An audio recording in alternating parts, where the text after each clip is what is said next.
Subscribe करें और bell दबाएं ताकि कोई खबर रह न जाए।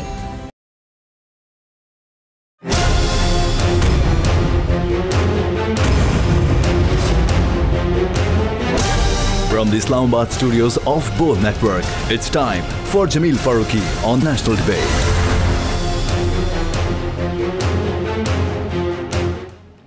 Good evening, welcome to national debate. वैसे तो टॉप स्टोरी ये है कि कंटोनमेंट बोर्ड के इंतखाबात हो रहे हैं, लेकिन कल एक अहम डेवलपमेंट होने जा रही है और वो है पार्लियामेंट का मुश्तरका इजलास।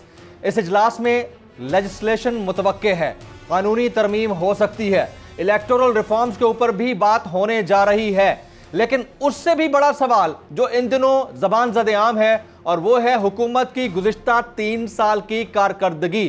कंटोनमेंट बोर्ड के इंतखाबात जो होंगे उसके जो नतायज आने हैं वो आ जाएंगे, बल्दियाती इंतखाबात का क्या मामला रहता है वो भी सामने आ जाएगा। लेकिन जो आम इंतखाबात होंगे वो जब भी हों, चाहे 2023 में होते हैं या उससे पहले होते हैं, उसके लिए जो सबसे अहम रोल प्ले करेगा वो होगा हुकूमत का 3 साल से लेकर 5 साल के दरमियान का वो अरसा जिसमें उन्होंने कारकर्दगी दिखाई या नहीं दिखाई, किस हद तक परफॉर्मेंसेज रही हैं गवर्नमेंट की, गवर्नमेंट इस्लाहात करने में कितनी कामयाब रही, गवर्नमेंट ने जो वादे किए थे वो कितने पूरे हुए, इलेक्टोरल रिफॉर्म्स के मामले के ऊपर जो शुरू से बात होती थी वो कितनी इंपॉर्टेंट रही और उसके ऊपर कितना काम हुआ, और इसके अलावा मीडिया की आज़ादी के हवाले से जो बातें अपोजिशन में रहते हुए कही जाती थीं उसको किस अंदाज से किया गया, और अगर टीम का कप्तान ही तब्दील कर दिया जाए तो उसके अंदर दीगर जो काम करने वाले लोग हैं वो कितने डिसअपॉइंट होंगे, और अगर कप्तान बार बार खिलाड़ियों की जगह ही तब्दील करता रहे तो फिर वो किस तरह से ठीक से परफॉर्म कर पाएंगे। ये वो सवालात हैं जिनके जवाब जानना जरूरी है। Agenda on the national debate पर बात करने से पहले हम बात करेंगे ट्रेंडिंग टुनाइट की। ट्रेंडिंग टुनाइट आज का हमारा हैशटैग है #PTI गवर्नमेंट, #PTI गवर्नमेंट। मुझे जमील फारूकी कहते हैं। आप मेरा प्रोग्राम नेशनल डिबेट बोल न्यूज़ पर मुलाहजा करते हैं। ऑन द डिबेट टुनाइट आज के हमारे मुअज़्ज़ज़ मेहमानान में शामिल हैं ज़रताज गुल वज़ीर साहिबा, आप वज़ीर मुमलिकत बराए मौसमियाती तब्दीली हैं। हमारे दूसरे मेहमान हैं जनाब अनवारुल हक काकड़ साहब, आप सीनियर रहनुमा हैं बलूचिस्तान अवामी पार्टी के। हमारे तीसरे मेहमान हैं मोहम्मद अफजल खान साहब, आप साबिक एडिशनल सेक्रेटरी हैं इलेक्शन कमीशन ऑफ पाकिस्तान के। और हमारे आज के चौथे और आखिरी मेहमान होंगे जनाब फ़ारूक सलीम साहब, माहिर मुआशी उमूर। मैं वज़ीर मुमलिकत बराए मौसमियाती तब्दीली मोहतरमा ज़रताज गुल वज़ीर साहिबा को प्रोग्राम में खुश आमदीद कहता हूँ। आप तशरीफ़ लाई, आपका बहुत बहुत शुक्रिया। सबसे पहला सवाल मेरा आपसे रहेगा कि 3 साल आपकी हुकूमत को मुकम्मल हो गए, Pakistan Tehreek Insaf as a government in federation और इसके अलावा पंजाब और KPK, 3 साल में पब्लिक अभी तक नाला है। मेरा सवाल ये रहेगा कि 3 साल में कोई ऐसी 3 परफॉर्मेंसेस एटलीस्ट जो आप कह सकें कि हमारे क्रेडिट पे हैं। बिल्कुल, thank you for inviting me. 3 साल की जो हमारी कारकर्दगी है वो बिल्कुल पॉजिटिव है। पाकिस्तान बहुत अच्छी राह पे चल पड़ा है। इकनॉमिक कोलैप्स से हम इकनॉमिक ग्रोथ की तरफ आ गए हैं और ये पहली पाकिस्तान की हुकूमत है और ये पहले प्राइम मिनिस्टर हैं जो ख़ुद की अकाउंटेबिलिटी के लिए और आवाम को अपनी परफॉर्मेंस खुद होना तो ये चाहिए कि वाइट पेपर अपोजिशन पेश करती हो, मगर ये गवर्नमेंट है जो खुद अपने मंसूबे बनाती है और गवर्नमेंट को जो है वो पब्लिक ऑन बोर्ड लेती हैं। अगर मैं शुरू करूँ, सबसे पहले पाकिस्तान की तारीख़ में कभी ऐसा नहीं हुआ कि पाकिस्तान की तारीख़ की जो हमारी जो इकॉनमी है वो बेसिकली एग्रीकल्चर बेस है कि 1100 अरब 1100 बिलियन हमारे किसान भाइयों ज़मींदार भाइयों की जेब में गया हो। इन रुपीस? जी, इन रुपीस। ओके। बम्पर क्रॉप्स हमारी हुई हैं और पहली दफ़ा ऐसा हो कि कभी शुगर मिलों के बाहर जो है आपको गन्ने की ट्रॉलियाँ नज़र नहीं आएंगी। किसान को पेमेंट हुई है, चाहे वो गंदम की थी, चाहे वो बारदाने की थी, चाहे वो शुगर की थी, मेज़ की थी। हम लोगों ने इस दफ़ा यानी हमारा किसान भाई खुशहाल हुआ। ये सबसे पहली तारीख। 10 बड़े डैम कि ऐसा प्राइम मिनिस्टर जो इलेक्शन के लिए नहीं सोचता, फीते काटने के लिए नहीं सोचता, बल्कि आने वाली नस्लों के लिए, कि उसको पता है कि 22 करोड़ की आबादी है, वन ऑफ दी 6th जो पॉपुलेटेड और जिसकी साउथ एशिया में हाईएस्ट अर्बनाइजेशन है, जो शहरों की तरफ मुंतकिल हो रहे हैं, मूव कर रहे हैं। ऐसे में जब पाकिस्तान स्कैरसिटी लाइन और वाटर स्ट्रेस लाइन जो है वो क्रॉस कर चुका हो, उसमें 10 बड़े dam prime minister Imran Khan का कि जो ज़रूरी नहीं कि हमारे इस दौरे हुकूमत में मुकम्मल हो। ये बहुत बड़ी इन्वेस्टमेंट है जो पाकिस्तान की आने वाली नस्लें इंशाल्लाह खुशहाली और कहत साली से बच जाएंगी। ये सबसे बड़ी मैं समझती हूँ हमारी अचीवमेंट है।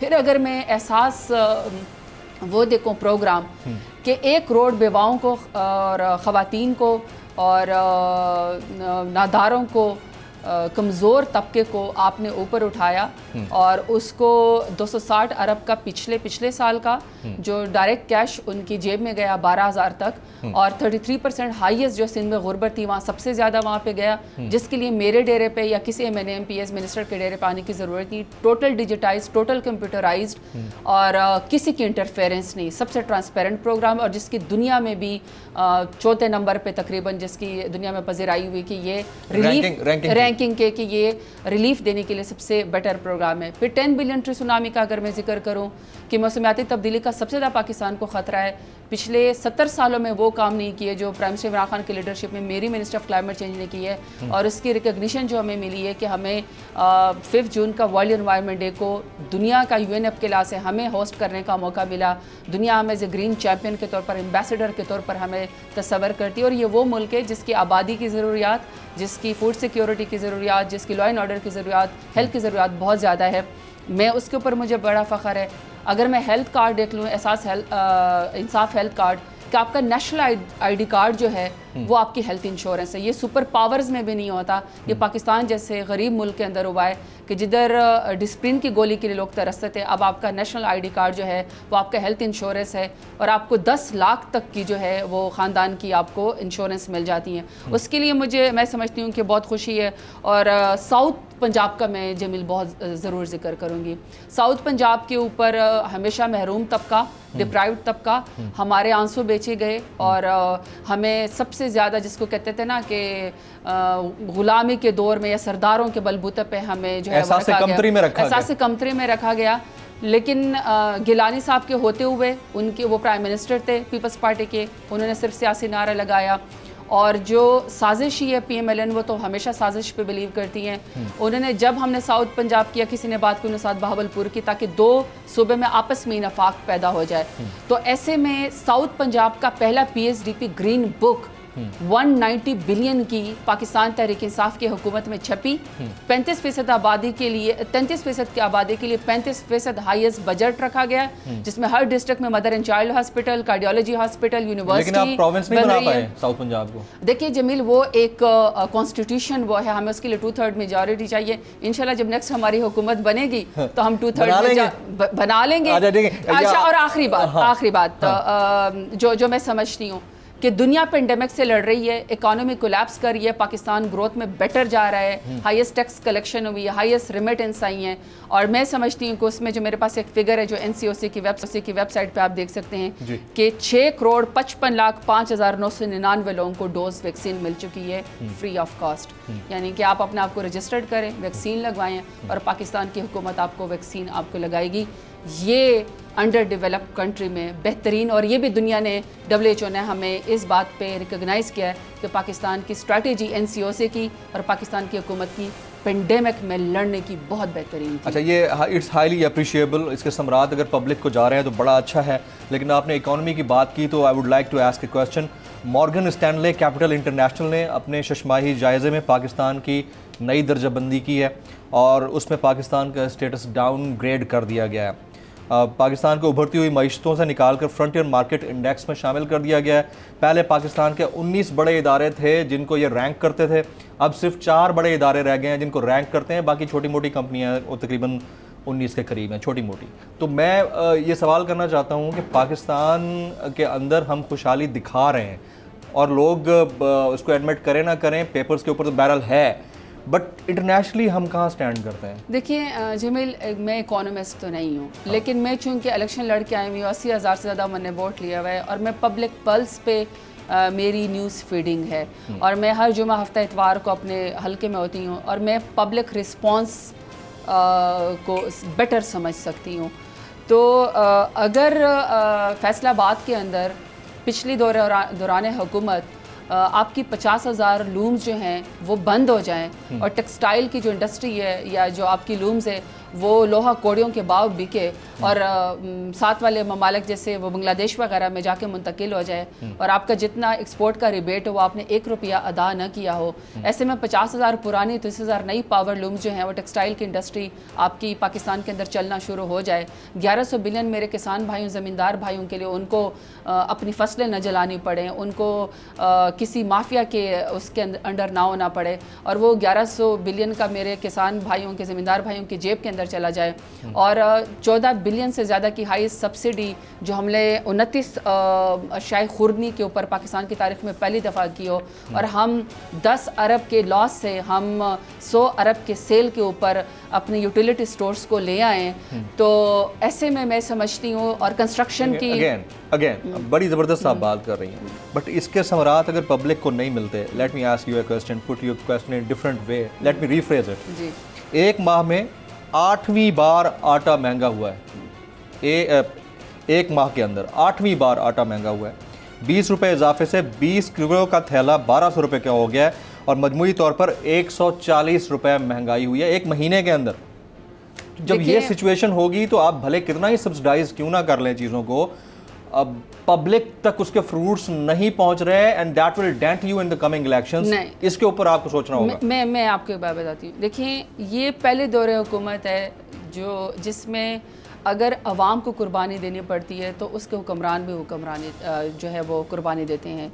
जहाँ पे 6.5 बिलियन के करीब जरदारी हाउस का जो है वो बजट हो सालाना और नवाज शरीफ का 3.5 बिलियन का बजट और उनके कैंप हाउसेस चलते हों, वहाँ पे प्राइम मिनिस्टर ऑफिस जो है वो सिर्फ जो है वो 80 करोड़ के ऊपर आ जाए, वज़रा जो हैं वो कोई प्रोटोकॉल यूज़ ना करें, कोई लग्जरी फ़ंड ना इस्तेमाल करें, अपने आप को कट डाउन करें, पनागाहें और लंगर खाने आवाम के लिए खोले जाएँ, हाईएस्ट सब्सिडी 29 अशिया के ऊपर, खाने पीने के अशिया के ऊपर दी जाए।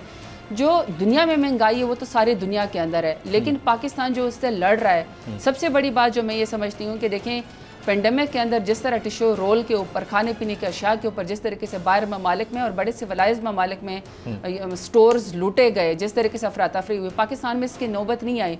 इसका मतलब कि जो प्राइम मिनिस्टर इमरान खान का जो एक विजन था कि मैंने स्मार्ट लॉकडाउन करके अपनी इंडस्ट्री को, मैंने कारखानों को चलने देना है क्योंकि मैं भूखा मरने नहीं दे सकता अपनी आवाम को, हालांकि कितना प्रेशर था उनके ऊपर, तो मैं ये समझती हूँ। देखिए मैं आपको क्या कहना चाहती हूँ, अगर तो जो सूबाई सब्जेक्ट है जिसके अंदर प्राइस हाइक हो जाती है, कंट्रोल से चीज़ें बाहर हो जाती हैं, मैं समझती हूँ जब फेडरल गवर्नमेंट यहाँ से बैठ के prime minister Imran Khan daily चीज़ों के ऊपर नोटिस लेते हों, काम करते हों, विजिलेंट हो और आवाम को रिलीफ करने की बात करते हो, 260 अरब का एहसास प्रोग्राम देते हो, वहाँ पे जमील एग्रीकल्चर सूबाई सब्जेक्ट, ठीक है, इनके पास जो म्यूनिसिपल कॉरपोरेशन के इनके पास अपनी वो मौजूद हैं, पैसे मौजूद हैं, इनके पास प्राइस कंट्रोल कमेटी जो मार्केट के साथ जो डीसी के अंदर आती हैं और मार्केट कमेटी जो कंट्रोल होती है उसका एक चेयरपर्सन भी मौजूद होता है। ये सब जब इनके पास सूबों में है, वहाँ पे अगर गंदम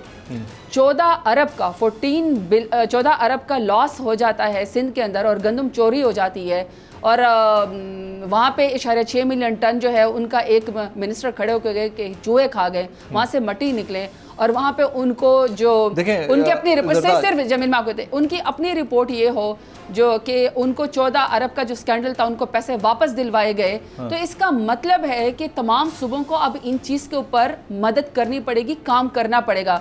जो प्राइम मिनिस्टर इमरान खान का विजन है, जो यहाँ से वो बैठ के जिस तरीके से वो सूबों के साथ लाइजॉन करते हैं, जिस तरीके से उन्हें हाईएस्ट इस दफ़ा का PhD पे सूबों को दिया है, बड़ी ज़बरदस्त बात है। आज सॉरी मैं आपकी बात काट रहा हूँ, मैं चाहता हूँ ज़्यादा से ज़्यादा सवालात हो सकें।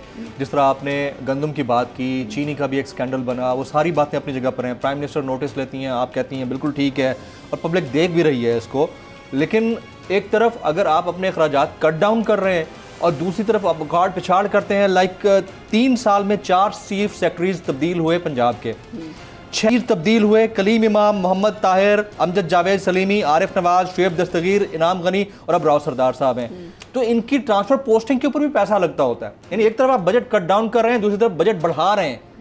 इसको आप कैसे डिटेल में एक्सप्लेन करेंगे? मेरे पास जब इसका बिल्कुल डिफरेंट पॉइंट ऑफ व्यू है। देखिए ये जो पॉलिटिकल गवर्नमेंट होती है ना, इसने विजन देना होता है, इसने पॉलिसी देनी होती है। इलेक्टेड CM साहब मौजूद हैं, इलेक्टेड काबीना मौजूद है, प्राइम मिनिस्टर साहब मौजूद हैं। जो ब्यूरोक्रेसी होती है ना, या कोई डिपार्टमेंट होता है गवर्नमेंट का ऑफिशियल, ये इसको आपने ये लिखवा के नहीं आए होते हैं कि ये ताहयात एक जगह पोस्टेड होंगे 7 साल 10 साल, और जब वो जाएंगे तो वो पैरालाइज करके डिपार्टमेंट में चले जाएंगे। सेटल भी तो करने देते हैं ना, कि ताकि वो सेटल करके काम कर सकें। मैं आपको उसकी एग्जांपल अब आगे देना चाहती हूँ, मैं आपको उसकी एग्जांपल देना चाहती हूँ, ठीक है। अब वहाँ पे ब्यूरोक्रेसी ने एडमिनिस्ट्रेटिव रोल अदा करना है, उन्होंने गवर्नमेंट की पॉलिसी के ऊपर। ये नहीं होता कि आप कहें कि जी फलाने के बगैर मैं पुलिस डिपार्टमेंट के आपको एग्जांपल देती हूँ। पंजाब पुलिस बदनाम ज़माना थी, सिंध पुलिस बदनाम ज़माना पुलिस थी। सिंध के अंदर जो है वो 13 साल से कंसेक्यूटिव पीपल्स पार्टी की हुकूमत है, और वहाँ राव अनवार जैसे बगल बच्चे जो है वो पाले गए, जिन्होंने नकीबुल्लाह महसूद समेत एक्स्ट्रा जुडिशल किलिंग की, और फिर कहाँ भगा दिया गया किसी को नहीं पता।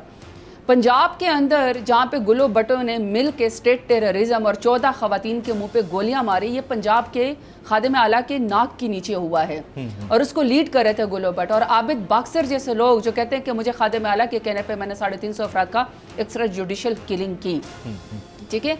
क्या 3 सालों के अंदर हमने कोई बगल बच्चा पाला? क्या हमने किसी पंजाब के अंदर या केपी के अंदर खुदा न ख्वास्ता किसी SHO की या DPO की RPO की? मैं आपकी बात मान रहा हूँ, समझ रहा हूँ, लेकिन मैडम बात ये है कि अगर 3 साल के अंदर 6 IGs तब्दील होते हैं तो ये बात बगल बच्चा पालने की नहीं है, ये बात कन्फ्यूजन की भी आ जाती है। आप लोग करें, फिर रिफॉर्म्स करें, IGs बदलने से तो कुछ नहीं होगा।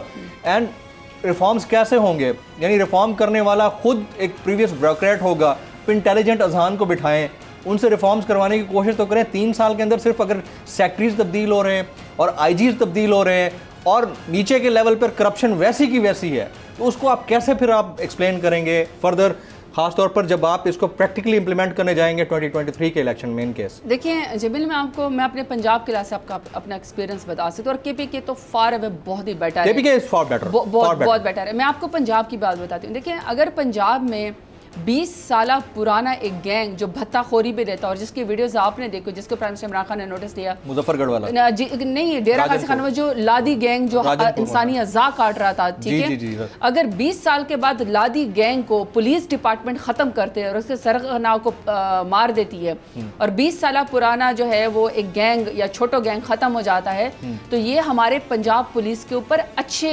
Very well said, I appreciate this. ये किसके दौर में हुआ है? कौन थे IG? ये हमारे दौर में हुआ। नहीं, IG कौन थे? इनाम गनी साहब। उनको फिर क्यों तब्दील किया गया अगर इतने अच्छे थे तो? फिर मैं वही कहती हूँ, देखिए फिर वही कहती हूँ, अच्छा परफॉर्म कर रहे थे ना, अच्छा कर रहे थे, खुदा ना खासा ये तो नहीं कि उनको कहीं। देखिए, मैं तो एक सबसे पहले इस बात पे बिलीव करती हूँ कि जब भी कोई डिपार्टमेंट की कोई पोस्टिंग ट्रांसफर रूटीन मैटर है, ना तो हम इंटरफेयर करते हैं, ना हम इन्फ्लुएंस करते हैं।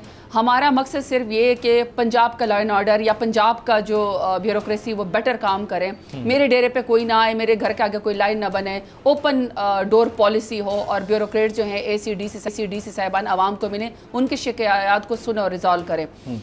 ऐसे में जो अगर पंजाब की या डेरा गाजी खान की जो छोटो गैंग और लादी गैंग से पहचान हो, अगर उसकी क्राइम रिपोर्ट बेहतर हो जाए, ठीक है, पंजाब के अंदर कोई केस ब्लाइंड ना हो और उसका मुद्दई खुद हुकूमत बन जाए, सारे कल्प्रिट पकड़े जाएं, वहाँ पे अगर रूटीन की पोस्टिंग होती है, ट्रांसफर, तो उसको हमें इसलिए नहीं करना चाहिए कि, और दूसरा, मैं हर उस चीज़ को कंडेम करती हूँ कि हम हमेशा अगर नई पोस्टिंग ट्रांसफर करें या नया मिनिस्टर भी लगाएं, तो हम ये कहें कि पिछले में कोई खराबी थी, पिछले में कोई खराबी नहीं होती है, उसने उसी के विजन को आगे लेकर जाना होता है।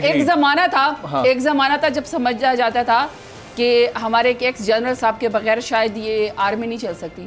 जनरल बाजवा साहब ने कितना कमाल अफगान टाइम पे, इस वक्त जो इनखला हो रहा है उसके टाइम पे देखे, कश्मीर के शूबे देखें। सो इट मींस मैं क्या कहना चाह रही हूँ, मैं ये कहना चाह रही हूँ कि डिपार्टमेंट पर्सनल के मोहताज नहीं होते। कोई डिपार्टमेंट का नया सरबराह आता है ना, या पोस्टिंग ट्रांसफर होती है, वो अपनी पिछले इंसेस्टर के काम को बेहतर लेकर जा रहा होता है। तो ये रूटीन मैटर है, पंजाब बेटर डायरेक्शन में इसको आगे कंटिन्यू कर लेते हैं। मैं यहीं से आगे कंटिन्यू करता हूँ। आपने कहा ब्यूरोक्रेसी में रूटीन पोस्टिंग और ट्रांसफर्स होते हैं, फॉर इंस्टेंस इसको मान लेते हैं।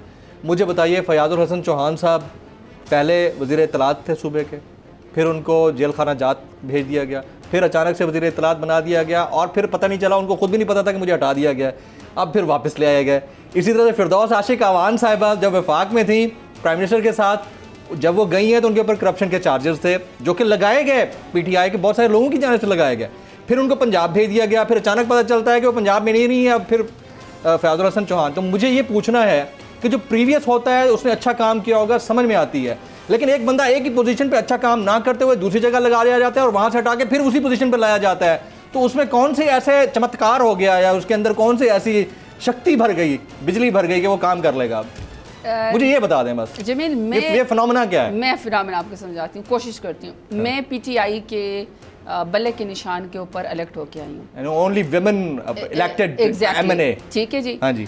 अब मुझ समय जो किसी भी पार्टी के निशान के ऊपर इलेक्शन लड़के आते हैं, मैं इंडिपेंडेंट की बात नहीं कर रही, मैं लाइस की बात नहीं कर रही, जो अपनी पार्टी के निशान के ऊपर पार्लियामेंट का हिस्सा बनते, चाहे वो किसी भी पार्टी का हिस्सा हो, वो जो प्राइम मिनिस्टर होता है या जो सीएम होता है किसी भी सूबे का, ये उसका सोल प्रोगेटिव होता है कि वो किसी को पोर्टफोलियो दे, पोर्टफोलियो वापस ले, एडिशनल चार्ज दे या उसे इस्तीफा ले, क्योंकि ये जो इज़्ज़त और ये मकाम सियासत में होता है वो आपकी पार्टी के बलबूते के ऊपर होता है।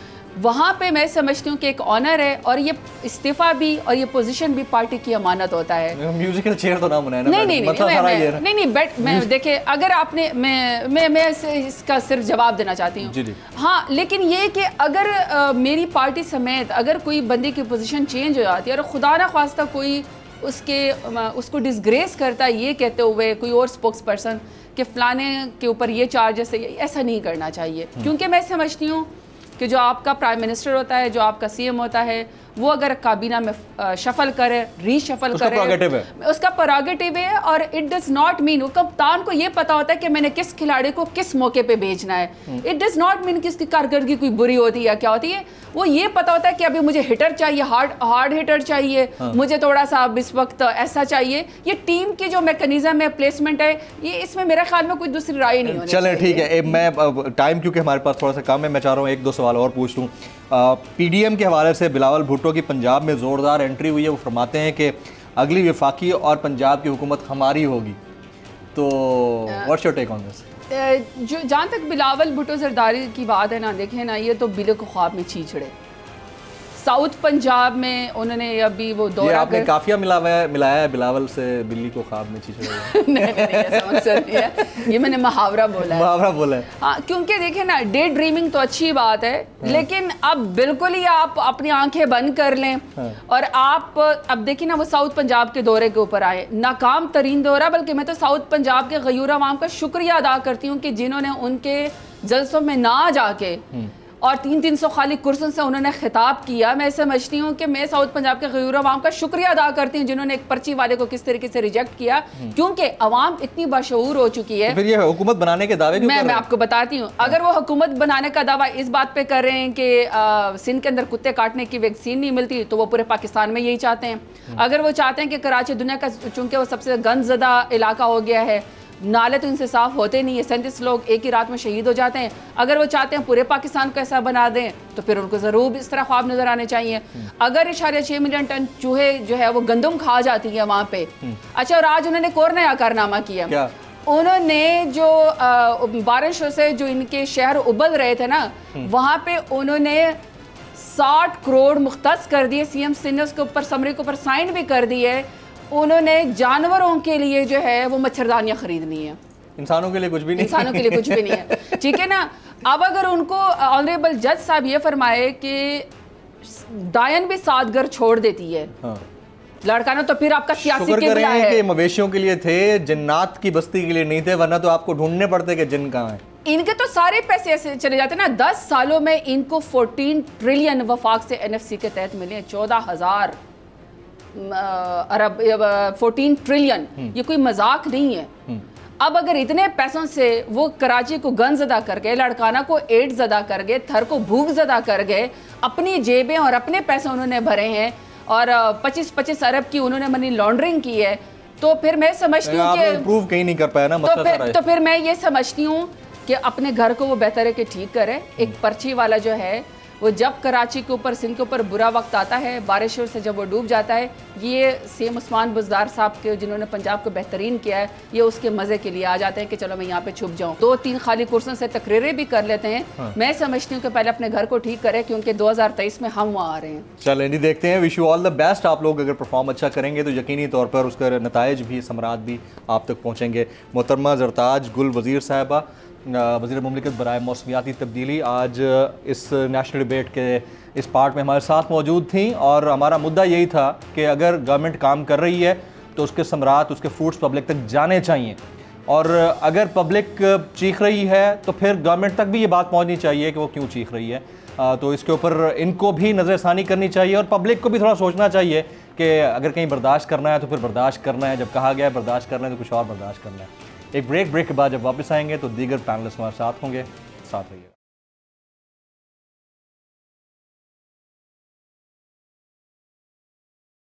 Welcome back. प्रोग्राम के इस हिस्से में 3 मौजूद गेस्ट पैनलिस्ट हमारे साथ मौजूद हैं। डॉक्टर फ़ारूक सलीम साहब स्काइप पे हमारे साथ जुड़े हुए हैं। डॉक्टर साहब, बहुत शुक्रिया आपके वक्त के लिए। पहला सवाल मैं आपसे करूंगा, गुज़िश्ता 3 सालों में हुकूमती कारकर्दगी, वैसे तो इसको समअप किया जाए तो बहुत बड़ा वक्त चाहिए, तवील वक्त चाहिए, लेकिन आप जामे अंदाज में कैसे डिफाइन करेंगे डॉक्टर साहब?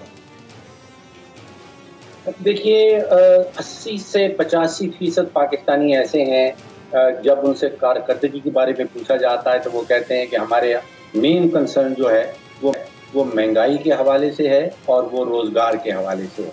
तो बहुत बड़ी जो अक्सरियत है पाकिस्तानियों की, उनके इशू रियली इकोनॉमिक नेचर के हैं, माशी नेचर के हैं, और वो यही कि बताते हैं कि महंगाई के हवाले से हम हुकूमती कारकर्दगी जो है वो जानते हैं और बेरोज़गारी या रोज़गार के हवाले से जानते हैं।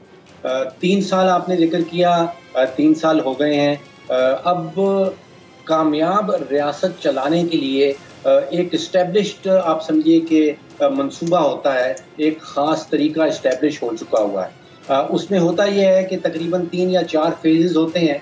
पहले फेज़ में हुकूमत जो है वो एक टीम तश्कील देती है, फिर कई महीने लगते हैं, वो टीम बैठ के जो है वो मंसूबा बंदी करती है, फिर कई महीने लगते हैं उन मंसूबों के ऊपर जो है वो अमल दरामद होता है, और फिर चौथे फेज में जाके कई नताइज सामने आते हैं। अब यहाँ पे 3 साल गुजर गए हैं, आप समझिए कि तकरीबन 60% वक्त जो है पीटीआई हुकूमत का वो गुजर चुका है। लेकिन ख़ास तौर पे जो माशी हमारे इदारे हैं, जो वजारतें हैं, उनमें अभी तक जो है वो टीम तश्कील दी जा रही है, यानी कि अभी तक फेज़ 1 हो रहा है। आपने देखा कि 7 तो तकरीबन एफबीआर चेयरमैन जो है वो बदली हो चुके हैं, 4 हमारे वजीर ख़जाना जो है वो बदली हो चुके हैं। तो अभी वो टीम तश्कील दी जा रही है। खुदा करे कि ये टीम जो है अब जो बन गई है वो बैठे और मंसूबा बंदी करे, उसमें कई महीने लगेंगे, उसके बाद फिर उन मंसूबों के ऊपर अमल दरामद होने पे कई महीने लगेंगे। तो नताइज जो हैं वो आप समझिए कि मुझे खदशा है कि अगले 2 सालों में किसी किस्म के नताइज जो है वो सामने नहीं आ पाए। राइट। डॉक्टर साहब, आपको क्या लगता है कि किन इम्प्रूवमेंट की ज़रूरत ज़्यादा है? क्विकली अगर आप बयान कर सकें तो। देखिए, मैं समझता हूँ कि 2018 में जो पीटीआई का मंशूर आया था, मैंने बाकी सब बड़ी जमातों के भी मंशूर पढ़े थे। वो बड़ा ही मैं कहता हूँ कि खूबसूरत डॉक्यूमेंट था, बहुत ज़बरदस्त डॉक्यूमेंट किया गया था। उसमें पाकिस्तान के जो बड़े बड़े फ्लॉज हैं, जो प्रॉब्लम्स हैं, जो कमज़ोरियाँ हैं, उनको बड़ा वाज़े तरीके से लिखा गया था। और न सिर्फ कमज़ोरियाँ सामने लिखी गई थी, उनके जो सॉल्यूशंस हैं, उनके जो हल हैं, वो भी उस मंशूर में लिखे गए थे। इस हवाले से पीटीआई का जो मंशूर था, मैं समझता हूँ सारी बड़ी पार्टी से सुपीरियर था, बहुत बेहतर था। लेकिन बदकिस्मती से उसमें जो कुछ सॉल्यूशंस बताए गए थे, जो हल बताए गए थे, उस पे हुकूमत अमल दरामद करने में कामयाब नहीं रही। उसमें जो हल बताए गए थे वो रिफॉर्म्स, इस्लाहात के हवाले से थे। वो मुझे याद है कि 60 या 61 सफ़हात पर मुश्तमिल है वो डॉक्यूमेंट। मैं समझता हूँ सबको वो पढ़ना चाहिए। उसमें तकरीबन 4 दर्जन मरतबा रिफॉर्म का लफ्ज़ जो है, इस्लाहात का लफ्ज़ जो है वो इस्तेमाल किया गया है। वहाँ कहा गया था कि एफबीआर के अंदर इस्लाहात लाई जाएंगी, पुलिस के निज़ाम के अंदर इस्लाहात लाई जाएंगी, सिविल सर्विस पे इस्लाहात लाई जाएंगी, अदलिया के अंदर इस्लाहात लाई जाएंगी। तो इस्लाहात किसी भी शोबे में नज़र नहीं आती, जबकि मंशूर में वादा किया गया था। और फिर आप समझिए कि मैं समझता हूँ कि पीटीआई को बिल्कुल पता था कि क्या कमज़ोरियाँ हैं और उनके हल भी मालूम थे, लेकिन उनके ऊपर अमल दरामद नहीं हो पाया। राइट। फ़ारूक सलीम साहब हमारे रहिएगा। जो स्टूडियोज़ में मौजूद गेस्ट पैनलिस्ट हैं उनको भी शामिल गुफ्तगू करते हैं। अनवारुल हक काकड़ साहब, आपका बहुत बहुत शुक्रिया, और अफजल खान साहब, आपका बहुत बहुत शुक्रिया। काकड़ साहब, बतौर कोalition पार्टनर ऑफ द गवर्नमेंट, आपको लगता है कि जो बातें डॉक्टर फ़ारूक सलीम साहब ने कही हैं, ख़ास तौर पर इस्लाहात के हवाले से, उनके ऊपर काम नहीं हुआ ठीक से? बहुत शुक्रिया। देखिए, इस हद तक तो बात दुरुस्त है, जैसे उन्होंने ख़ुद भी कहा कि PTI के मैनिफेस्टो में ये रिफ्लेक्ट हुआ था कि रिफॉर्म्स की रिक्वायरमेंट है। एरियाज़ करेक्टली आइडेंटिफाई हुए थे, FBR, police reform, civil service structure reform, judicial reform. अब इशू ये है कि ये बड़े मैच्योर और प्रोफाउंड थिंकर के तौर पर प्रेजेंट होते हैं मीडिया में। जी जी। रिफॉर्म दुनिया में कहीं पर भी जो है ना, वो एक टाइम कंज्यूमिंग प्रोसेस का नाम है। रिफॉर्म जो है ना, वो इंस्टेंटली गूगल सर्च के नतीजे में जो वर्ड की डेफिनेशन आती है उसका नाम नहीं है कि आप रिफॉर्म टाइप करेंगे और एक आपको आंसर जो है वो आ जाएगा। ये एक रियल टाइम के अंदर प्रोसेस है और प्रोसेस जो है टाइम कंज्यूमिंग। क्या 2 साल या 3 साल इन रिफॉर्म्स के लिए काफ़ी हैं? मेरे ख्याल में इंतहाई नाकाफ़ी हैं। एक सस्टेनेबल प्रोसेस को इंश्योर करने के लिए at least you require a decade for a country like Pakistan, जहाँ पे स्ट्रक्चरल फ्लॉज इतने इंट्रेंच्ड हुए थे और due to vested political interest. क्या इससे कबल किसी हुकूमत को ये नहीं पता था कि FBR में स्ट्रक्चरल रिफॉर्म की रिक्वायरमेंट है? क्या उनको पता नहीं था कि हमारा जो टैक्समैन है वो टैक्स कलेक्शन के बजाय टैक्स एवेजन का फैसिलिटेटर है? क्या इनको पता नहीं था कि हमारे यहाँ जो थाने का कल्चर है, ये कोई PTI की जिम्मेदारी थी? नहीं थी। पाकिस्तान के 22 करोड़ लोग ओन करते हैं तमाम पॉलिटिकल पार्टीज को, जो जिसको कंट्रीब्यूट करता है इन टर्म्स ऑफ। आप बड़ी इंटेलेक्चुअल बात कर रहे हैं और मैं एग्री करता हूँ आपकी इस बात से कि रिफॉर्म्स पहले से होने चाहिए थे, नहीं हुए। 10 साल का प्रोसेस है, लेकिन इन 3 सालों में भी जो चीज़ होती हुई नज़र आनी चाहिए, आप बतौर गवर्नमेंट एलाय ये तो बता सकते हैं ना कि 3 सालों के अंदर जो चीज़ होनी चाहिए वो होती हुई नज़र तो आए। रिफॉर्म्स इस बात का नाम तो नहीं है कि आप 3 साल के अंदर 6 IG बदल दें पंजाब के और 7वां लगा दें। ये रिफॉर्म्स तो नहीं है। मैं आपको दोबारा एक अर्ज कर दूँ। एक तो ये डिस्कशन है इलेक्टेड गवर्नमेंट की कि वो 1 साल के अंदर 8 IG तब्दील कर दे, 18 IG तब्दील कर दे, 28 IG तब्दील कर दे। ये अजीब सा आर्गूमेंट है। ये एक अजीब आर्गूमेंट है कि जिस हुकूमत के पास इख्तियार है उसको तब्दील करने का, सवाल ये उठाए जा रहे हैं कि जी उसने क्यों अपने इख्तियार का इस्तेमाल किया। कोई भी चीफ एग्जीक्यूटिव अगर समझता है कि वहाँ पे परफॉर्मेंस दुरुस्त नहीं है तो वो उस टेन्योर को कर्टेल कर सकता है। कॉन्स्टिट्यूशन कोई टेन्योर बेस्ड अपॉइंटमेंट अभी तक सिविल सर्विसेज में या पुलिस सर्विसेज में लेकर नहीं आई है। अगर कोई ऐसा कानून मौजूद होता फिर तो वो एक गलत अमल था। जब तक वो कानून की एब्सेंस है, मौजूद नहीं है, ये डिस्क्रेशन है प्राइम मिनिस्टर का, चीफ मिनिस्टर का कंसर्न। अगर वो उससे सेटिस्फाइड नहीं है और वो समझते हैं कि उस टीम को तब्दील करना चाहिए तो वो कर सकते हैं। इसमें कोई मेरे ख्याल में unsatisfactory as well as it shows confusion on part of the government as well. मैं आपको अर्ज करता हूँ वो इसलिए नहीं है। देखिए, कन्फ्यूजन क्या इससे पहले तब्दीलियाँ नहीं होती थी? क्या इससे पहले चीफ सेक्रेटरीज नहीं तब्दील होते थे? IG पुलिस नहीं तब्दील होते थे? ये एक रूटीन की चीज़ है। इस मरतबा इस रूटीन की चीज़ की ओवर प्रोजेक्शन हो रही है। मैं समझता हूँ कि ये लीडरशिप को रिफ्लेक्ट करती है कि जब आप अपने अंडर कमांड के साथ सेटिस्फाई ना हो तो आप ये जुर्रत और फैसला साजी का मुजाहरा कर सकें कि उसको किसी वक्त भी हटाया जा सकता है। मैं ज़रा अफजल खान साहब को शामिल गुफ्तगू करता हूँ। अफजल खान साहब, आपकी बड़ी गहरी नज़र होती है ख़ासतौर पर इलेक्टोरल रिफॉर्म्स के मामलात के ऊपर। ये जो कानूनी तरमीम की बात हो रही है इलेक्टोरल रिफॉर्म्स को लेकर और पार्लियामेंट का मुश्तरका इजलास होने जा रहा है, इसके ऊपर मुसलसल बात चल रही है कि हम कानूनी तरमीम करा लेंगे, आइनी तरमीम तो हमसे होनी नहीं है क्योंकि 2/3 मेजॉरिटी नहीं है, जाहिर सी बात है। तो ये कितना ऑब्जेक्टिव हो सकता है और इसको किस अंदाज से हुकूमत टैकल कर सकती है अगर करना चाहे तो? बिस्मिल्लाहिर्रहमानिर्रहीम। बेसिकली हुकूमत को चाहिए कि वो लेजिस्लेशन करे और ऑफेंसिव डिफेंस करे। अभी तक जो उसकी पॉलिसीज़ हैं वो बड़ी स्लो गोइंग है। काकड़ साहब हमारे पठान भाई हैं, लेकिन इतने प्यारे और मध्यम पठान मैंने कम देखे। स्लो गोइंग को पश्तो में क्या कहते हैं ये भी बता दें जरा, हमें हमारे भी नॉलेज में इजाफा हो जाएगा। बहुत ज़्यादा सख्त हो रही है गुफ्तगू। बात यह है कि हम दोनों भाई हैं, हम दोनों एक मकसद अचीव करना चाहते हैं। मैं कहता हूँ कि इसको अचीव करने का तरीका रेडिकल रिफॉर्म्स हैं, इसलिए कि सिस्टम में इतनी करप्शन हुई है और इतने करप्ट लोगों को लाया गया है, अपने अपने लोगों को हर जगह पे प्लांट किया गया है। मैं कहता हूँ हर जगह पे। अच्छा, वो फिर ना पाकिस्तान के वफादार हैं, ना आइन के ताबेदार हैं और ना अवाम के लिए कुछ करते हैं। तो अब उनको आउट ऑफ बॉक्स सोल्यूशन चाहिए। अब जैसे आपने ये बात की, अब लेजिस्लेशन हो रही है, उस लेजिस्लेशन में सिर्फ ईवीएम की तो ज़रूरत है। और ईवीएम आज यानी 10 साल पहले हमने इसको टेस्टेड, ट्राइड एंड टेस्टेड, और उसको यूएनडीपी के साथ हमने बहुत से हलकों में अपने जो पेपर ट्रेल के साथ साथ ये भी लगाते थे कि देखें कि बहुत से ममालिक ने इसको रिफ्यूज़ भी किया। बहुत कम ममालिक हैं।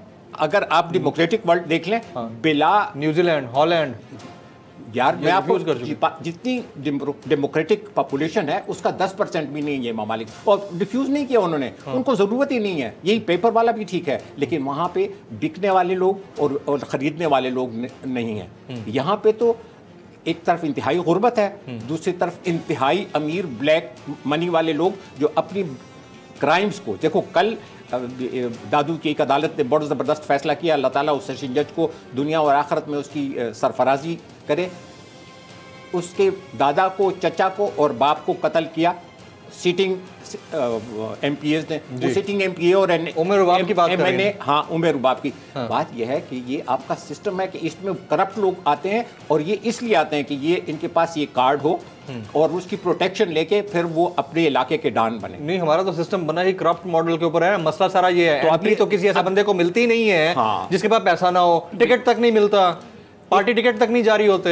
बात यह है सिर्फ इलेक्ट्रॉनिक वोटिंग मशीन से तो आप नहीं मामला सेटल करने जा रहे हैं ना। इलेक्टोरल रिफॉर्म सिर्फ इलेक्ट्रॉनिक वोटिंग मशीन तो नहीं है अफजल साहब। बात यह है कि कहीं से तो आपने इब्तिदा करनी है ना। अगर 1000 मील का भी सफर है तो पहला कदम तो आपने लेना है। कराची जाना है तो आपने उसकी तरफ मुंह करके कदम तो उठाना है। बात यह है कि ये ईवीएम के साथ साथ मैं कहता हूँ कि वहाँ पे ऐसी लेजिस्लेशन की जाए। देखिए, हमारे लेजिस्लेशन की, हमारी जो इस वक्त के सिस्टम की खराबी है, जैसे अभी जो हुई है कि जी अगर आप 60 दिन के अंदर अंदर वो नहीं उठाते तो फिर आप you will lose the seat. ये आइन में पहले से लिखा हुआ है। अगर आप उसको इस्तेमाल करना चाहें, कहाँ लिखा हुआ है? आइन में लिखा है कि कोई कॉन्स्टिट्यूएंसी बगैर नुमाइंदे के नहीं रह सकती, even in the death case of the candidate of the representative. तो अगर डेथ में भी 60 दिन के बाद 61वें दिन उसका वो आएगा, दोबारा री इलेक्शन आएगा, तो यहाँ पे जो लोग 2-2, 3-3 साल नहीं जाते, तो क्या ये इलेक्शन कमीशन की जिम्मेदारी नहीं कि उनको बुलाएं कि भाई अगर आपने नुमाइंदगी करनी है तो आप हल्फ उठा लें, अगर आपने नुमाइंदगी नहीं करनी तो हम इसको वॉइड करार देते हैं, हम दोबारा री इलेक्शन, वो उसी वक्त उसने जाके उठा लेना था या छोड़ देना था। बात यह है कि ये कुछ चीज़ें बिटवीन द लाइन होती हैं, वो जो कहते हैं in letter and spirit of the law. और दूसरा ये कि देखो, इलेक्शन कमीशन का फ़र्ज़ है कि free, fair and according to law, और लॉ कौन बनाता है? पार्लियामेंट बनाती है। पार्लियामेंट बनाती है। इसके ऊपर मैंने बड़ा इंपॉर्टेंट सवाल आप दोनों से पूछना है। एक ब्रेक ले लेता हूँ आपकी इजाज़त से, एक ब्रेक लेता हूँ। जब मैं वापस आऊँगा तो सवाल बड़ा इंपॉर्टेंट है कि कोई भी हुकूमती सिटिंग मिनिस्टर अगर ये कहता है कि ऐसे इलेक्शन कमीशन को आग लगा देनी चाहिए, तो वो कितना प्रोवोकिंग है, कितना प्रोवोक करने वाली बात है। उसके ऊपर इलेक्शन कमीशन किस तरह का एक्शन ले सकता है और अखलाकी तौर पर कितनी गलत बात है। After this break.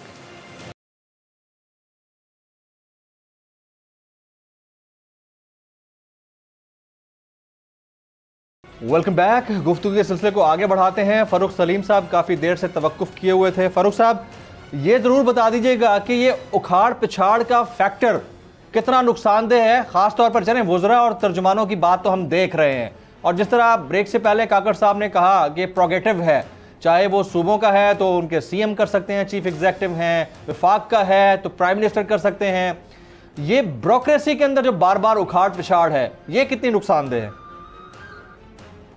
मुझे याद आता है कि खान साहब खुद कहा करते थे कि अगर कप्तान को कई दफ़ा बदल दिया जाए तो फिर वो टीम जो है वो परफॉर्म नहीं कर पाएगी, वो अपनी कारकर्दगी नहीं दिखा पाएगी। अब जैसे मैंने पहले जिक्र किया कि हमारे फाइनेंस मिनिस्टर 4 आ चुके हैं पिछले 37 महीनों में, तो आप समझिए कि उनकी क्या 8-9 महीने से ज़्यादा की औसतन एक वजीर का जो है वो टेन्यर नहीं रहता। वो क्या टीम बनाएंगे और फिर क्या टीम बैठेगी और क्या मनसूबाबंदी होगी और क्या नताइज सामने आएंगे। आपने ब्यूरोक्रेसी का जिक्र किया, मेरे ख्याल में कि ये 7वां इंस्पेक्टर जनरल पुलिस जो है वो अब तैनात किया गया है। अब सोचिए कि 37 महीनों में 7वां अगर आईजी पुलिस आ रहा है तो क्या 5-6 महीने से ज़्यादा का टेन्यर किसी को नहीं मिल रहा है। इसी तरह 4 BOI के चेयरमैन बदली हो चुके हैं, सेक्रेटरी कॉमर्स 4 दफ़ा आ चुके हैं, 3 या 4 फाइनेंस सेक्रेटरी बदली जा चुके हैं। इसी तरह मेरे ख्याल 6 या 7 दफ़ा कमिश्नर लाहौर जो है वो बदली हो चुका है। 9 या 10 बार जो है सेक्रेटरी हायर एजुकेशन कमीशन बदली हो चुका है। तो जैसे आपने शुरू में कहा था कि शायद PTI की हुकूमत अभी वो फेज 1 में अटकी हुई है, अभी टीम तश्कील दी जा रही है।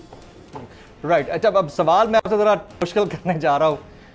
आपको क्या लगता है सूबों में से बेहतर कारकर्दगी किस सूबे की है? अगर एज ए माहिर मुआशी उमूर आप इसका तज्जिया करें तो कौन सा सूबा बेहतर काम कर रहा है? इसका जवाब बड़ा मुश्किल है मेरे लिए। मैं रियली शायद इतना नॉलेजेबल नहीं हूँ कि बाकी सूबों की कारकर्दगी जो है वो सबसे बड़ा सूबा आपको पता है पंजाब है, उससे कंपेयर कर सकें। लेकिन देखिए तकरीबन आधी आबादी जो है वो तो पंजाब में रहती है और वहाँ पे आपको आपके सामने रखा मैंने कि ब्यूरोक्रेसी का क्या हाल रहा। और फिर जो कहा जाता है कि जो वहाँ पे चीफ मिनिस्टर साहब हैं उनकी काबिलियत कहाँ तक है, उनकी नीयत तो शायद बड़ी साफ है और सुथरी है, लेकिन काबिलियत और नीयत जब तक दोनों मिलेंगे नहीं उस वक्त तक कोई नताइज जो है वो सामने नहीं आएंगे। तो ये बात सूबों में कर लीजिए या वफाकी हुकूमत से के एक हिसाब से जहन में रख लीजिए कि नीयत तो नज़र आती है इस हुकूमत के अंदर, इस पार्टी के अंदर, लेकिन जो काबिलियत है, जो टीम की तश्कील देना है वो नज़र नहीं आ रहा। और नतीजा उस वक्त तक नहीं निकलेगा जब तक नीयत और काबिलियत दोनों को जमा ना किया जाए। नतीजा उस वक्त तक नहीं निकलेगा जब तक नीयत और काबिलियत दोनों को जमा ना कर लिया जाए। बड़ी इंपॉर्टेंट बात कर गए हैं काकड़ साहब। नीयत तो अच्छी है, ये माहिर मुआशी उमूर हैं जनाब डॉक्टर फारूक फरीद साहब, नीयत अच्छी है लेकिन काबिलियत का फुकदान है। Will you agree with this? मुझे लगता है इनका एक टेक्नोक्रेटिक बायस है टुवर्ड्स द पॉलिटिशियन। अच्छा। और उसकी असेसमेंट पे शायद ये गुफ्तगू इस अंदाज की कर रहे हैं। क्या पब्लिक पॉलिसी हार्वर्ड से जनाब शहबाज शरीफ साहब क्वालिफाइड थे या उससे कबल पंजाब के जितने भी वज़राए आला गुजरे हैं, आप वट्टू साहब को ले लें, गुलाम मुस्तफा खार हो गए, खार साहब से ऑनवर्ड्स जितने भी गुजरे हैं, वाई साहब गुजरे हैं, इनमें से कौन ऐसा शख्स था जो इनके स्टैंडर्ड्स के मुताबिक काबिलियत के उन बुलंद मीनारों में नहीं? देखिए बुज़दार साहब इज़ इक्वली गुड और bad as politician as they are और दे वर। एक मुझे लग रहा है बाज़ औक़ात एक रेशियल प्रेजुडिस मेन स्ट्रीम जो जेलम से लाहौर के बीच की पॉपुलेशन है वो सदर्न पंजाब के रिलेटिवली डिसएडवांटेज क्लास से ताल्लुक़ रखने वाले पॉलिटिशियन के ख़िलाफ़ रख रहे हैं। वो एक रवायती किस्म का आदमी है, उसका ड्रेसअप रवायती है, उसके जो पोस्चरिंग है वो रूरल अंदाज के है, वो ज़ैनिया के सूट्स नहीं पहनता, वो ब्रांडेड टाइज नहीं पहनता, वो ब्रांडेड हैट्स नहीं पहनता। इनकी जो काबिलियत का पैमाना है उसमें जब तक ये 3 चीज़ें ना हो तो ये इम्प्रेस नहीं होते, किसी से मुतासर नहीं होते। ये समझते हैं कि वो शख्स काम नहीं कर सकता जिसका अटायर इस किस्म का ना हो, जिसका लिबास इस किस्म का ना हो। काम तो कर रहा हो सर। कौन काम कर रहा था? एक मैं काम तो कर रहा हूँ ना, अटायर ना हो, चले अटायर इम्प्रेसिव ना हो, काम तो इम्प्रेसिव। इस वक्त सदर्न पंजाब में या तो आप लोग, आपसे मुराद आपकी ज़ात नहीं, ये तमाम लोग जो हैं जो PSDP की डिस्पेंसेशन है 3 साल की, अब ये PSDP की डिस्पेंसेशन पे गुफ्तगू नहीं कर रहे हैं कि पंजाब में कैसे हॉरिजेंटल स्प्रेड आउट हुआ है, कितने रिलीजेस हुए हैं, कितनी एग्जीक्यूशन हुई है, इस पे कोई स्टेटिस्टिक्स के साथ गुफ्तगू नहीं करेगा। जी बुजदार साहब, तो आपको पता है ना कि वो नालायक है, हमें कैसे पता है? स्वीपिंग स्टेटमेंट ज्यादा देखिए, हमें कैसे पता है कि बुजदार नालायक है? क्योंकि ये कह रहे हैं, क्योंकि आप कह रहे हैं, क्योंकि मैं कह रहा हूँ, यानी ये हेर से के तहत एक एग्जैक्टली। लेकिन हुकूमत को इसके ऊपर दी गई है, ये जरूर पोर्ट्रे करना चाहिए कि वो किस तरह से कॉम्पिटेंट है। देखिए, ये पोर्ट्रे करने में भी कमी है गवर्नमेंट लेवल हो सकता है। ये जरूर है कि जो काम उन लोगों ने 3 साल में किया है उसकी जो मीडिया मैनेजमेंट है वो पुअर होगी, वो दोस्त अंदाज में प्रोजेक्शन नहीं होनी चाहिए।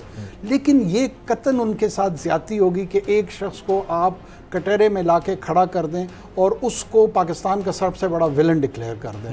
ये अप्रोच दुरुस्त थोड़ा बायस्ड होगा। बिल्कुल ठीक है अफजल खान साहब, ये इलेक्शन कमीशन को आग लगा देनी चाहिए जैसे बयानात कितने ख़तरनाक हो सकते हैं, और ख़ास तौर पर उस कैंडिडेट के लिए जो MNA भी हो और मिनिस्टर भी हो, उनकी रुकनीत मुअत्तल हो सकती है अगर इलेक्शन कमीशन चाहे तो? आप सुप्रीम कोर्ट जाते हैं, आप हाई कोर्ट जाते हैं, आप सेशन कोर्ट जाते हैं, और वहाँ से आपको अदल नहीं मिलता, इंसाफ नहीं मिलता।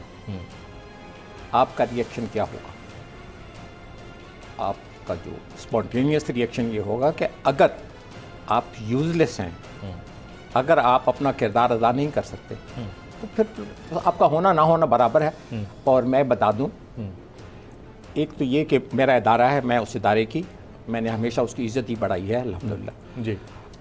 लेकिन जब आप बतौर इदारा ऐसे काम करें जिसको आप कल खुद डिफेंड ना कर सकें, मुझे ये बताएं ये एल्फी वाली बात किसने की है?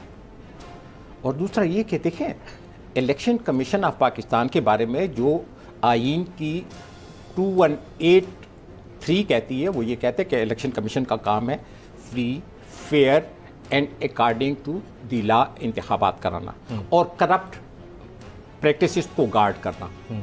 तो आज तक मैं अपनी भी जिम्मेदारी लेता हूँ और हकीकत यह है कि इलेक्शन कमीशन ने करप्ट प्रैक्टिसेस को कभी नहीं रोका, गार्ड नहीं कर सके, बिल्कुल उस पर विलिंगनेस ही नहीं देखी। बात यह है कि आपने एक तरफ पाबंदी लगाई कि 40 लाख से ज़्यादा आप खर्चा नहीं कर सकते, दूसरी तरफ अरबों रुपए खर्चा हो रहा है और आप रोक नहीं सकते।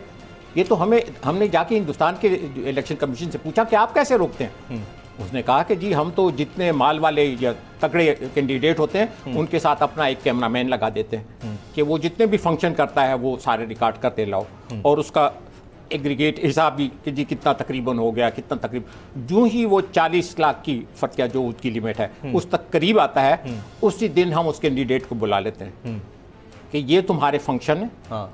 इस पे इतना खर्चा हमने बड़ा उसको स्क्वीज करके लगाया है, लेकिन जो आपकी लिमिट है, कल के बाद अगर आपने ये किया तो आप इसमें से निकल जाएंगे, और आप सिर्फ इसमें से नहीं निकलेंगे, आप इस इंतखाबी बात सुन ले ताकि आम बंदा समझ जाए।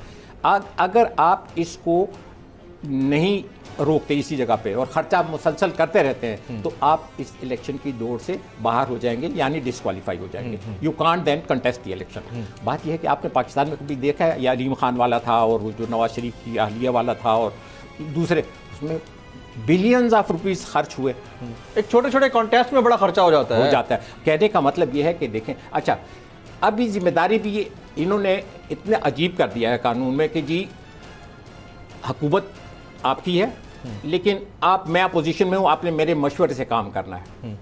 अब देखें, हो सकता है कि एक रहमान को मानने वाला हो और एक शैतान का पुजारी हो। फिर लोग ये कहते हैं, बड़े जो सियासी जो अक्लमंद किस्म के लोग, कि यार ये उसमें मामला फहमी होनी चाहिए, फलाना होनी चाहिए। वो बिल्कुल मुझे वो याद आया कि हजूर नबी करीम सल्लल्लाहु अलैहि वसल्लम को ऑफ़र किया गया कि जी ये जो आप चाहते हैं बादशाही ले लें, लेकिन आप ये हमारे बुतों को, या फिर हमारे बुत भी रहें और तुम्हारे भी बुत, तुम्हारा अल्लाह भी रहे। तो अल्लाह ने लकुम दीनुकुम वलिय दीन, वो कहते हैं दो रंगी छोड़ दे या रंग हो जा, सरासर मोम या फिर संग हो जा। ये जैसे लेजिस्लेशन कल पर तो हो रही है, उसमें इनको चाहिए कि हो जाएगी इंशाल्लाह, बहुत आसान है, बहुत हो चुकी है। ये तो इन्होंने लेट की है, देरी की है, इन्होंने 3 साल पहले कर देना चाहिए था, बहुत पहले करना चाहिए था। और दूसरा ये कि उनको ये कानून भी तब्दील करना चाहिए कि इसमें अपोजिशन से पूछना चाहिए, देखिए आपकी बारी है, आप डिसीजन करें। इसलिए कि इसका मतलब है कि कल तो जो भी बंदा होगा, आप कहेंगे जी मैं तो कर रहा था लेकिन वो शहबाज शरीफ नहीं मान रहा था। भाई इनको खुली उनके इख्तियार स्टार्ट तो करना है ना। और ये हो सकता है, और पाकिस्तान के अवाम, दूसरा इस सिस्टम में जो खराबियां हैं अगर वो ठीक होने वाले नहीं हैं तो देखो पार्लिमानी डेमोक्रेसी के अलावा प्रेसिडेंशियल सिस्टम भी है, वो देखें कि वो और इमरान खान से देखो रेडिकल रिफॉर्म्स की एक्सपेक्टेशन है आवाम को। लोगों ने इमरान खान को इसलिए वोट दिया कि वो तब्दीली लेकर आएंगे, और तब्दीली में अभी जो आप ये पंजाब के सीएम के बारे में बात कर रहे थे, देखे ऑनेस्ट आदमी है वो, जैसे पुराना वाला बंदा था। एक वक्त में कितने वो अपने वो मकानात को उसने डिक्लेयर किया था कि ये मेरा वो कैंप हाउस है। बात यह है कि और उनका नाश्ता लाहौर से आता था हेलीकॉप्टर में। जी जी जितने महंगे वो पाकिस्तान को पड़े हैं, पाकिस्तान की पूरी हिस्ट्री में इतने नहीं, लेकिन वो बड़े तकड़े थे कि वो एक्शन करते थे, वो लंबे बूट पहन के। यहाँ पे इन्होंने पानी सुखा दिया और वहाँ पे वो लंबे बूट वाला का आप भी देखें गैर शऊरी तौर पर, ये मीडिया का असर होता है। वो शरीफ आदमी है, ऑनेस्ट आदमी है, एटलीस्ट हमारे पैसे खा नहीं रहा और जितने लगा सकता है, और एटलीस्ट वो उस इलाके से है। और ये हमारे साउथ पंजाब से KPK में हमारा ये होता था कि जो हम जनूबी अजला वाले हैं उनको जो मर्दान और नौशहरा वाले लोग लुक डाउन अपान करते थे।